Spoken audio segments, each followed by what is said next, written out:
This is Jack. So I was where Marduk was part of the programming of the systems. So Marduk programmed the systems inside the physical form using codes, using language. It's interesting. What does the different languages consist of? It consists of different sound signatures that come through as the pronunciation of a different language. Now each language has a specific sound signature movement. Now understand that sound in that expression is not sound. It is also a creation of these systems that have been placed in by the Syrians. Sound as life is not sound per se, as you hear me speaking to you now.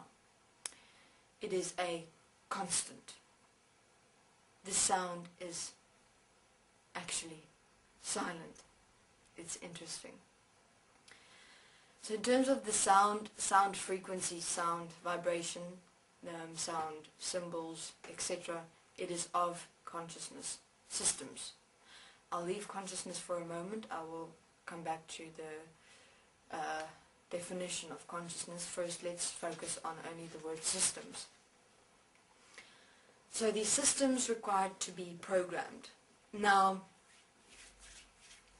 a system is dead. Okay, they are designed dead inside the physical human form. What makes it alive, or what powers these systems, were the Atlanteans. And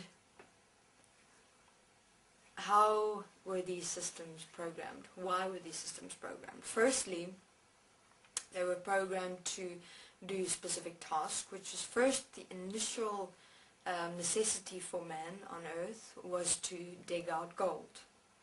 So how were they programmed? They were programmed to basically move their arms. The brain system was programmed for the rest of the physical body, the organs, etc., to move automatically. The breathing, of course, automatic. Everything was automated systematically. Please remember, it was automated systematically.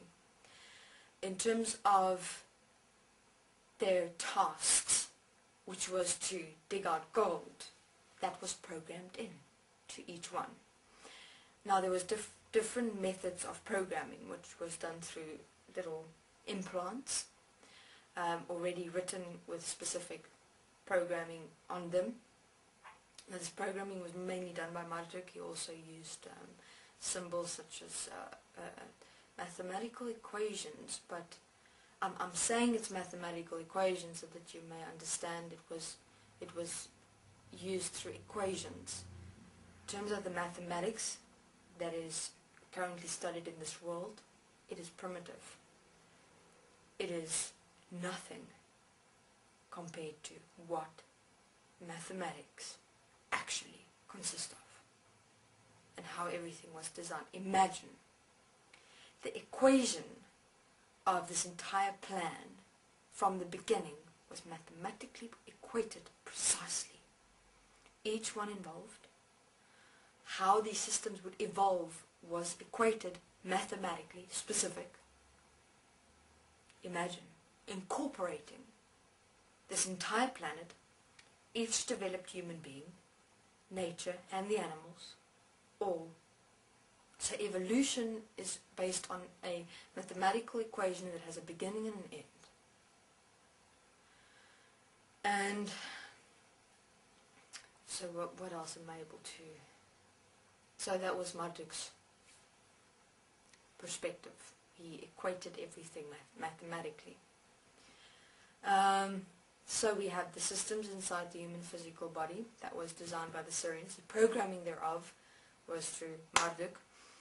The Atlanteans that inhabited the systems, be careful, not the physical body actually anymore. It was now changed. The physical form was now designed to inhabit systems. where through the Atlanteans would then power these systems. That's all they required the Atlanteans for, is to just power the systems. Because the systems had become then the manifestation of Anu and the Syrians. And the systems required to evolve, required to manifest and prepare Anu and the Syrians' kingdom. The serpents also was included, but there was an outfall of the serpents.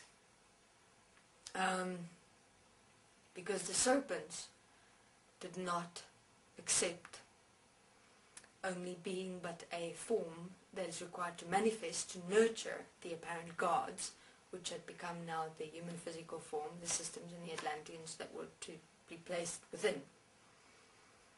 And Anu, for a moment, he was able to just back the serpents off by saying to them, I have a plan for you, and it is far greater than what I and the Syrians are manifesting. But that will come soon. Okay,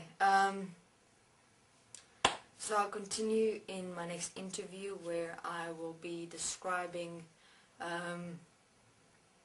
how the Atlanteans were eventually placed into the physical form vessel.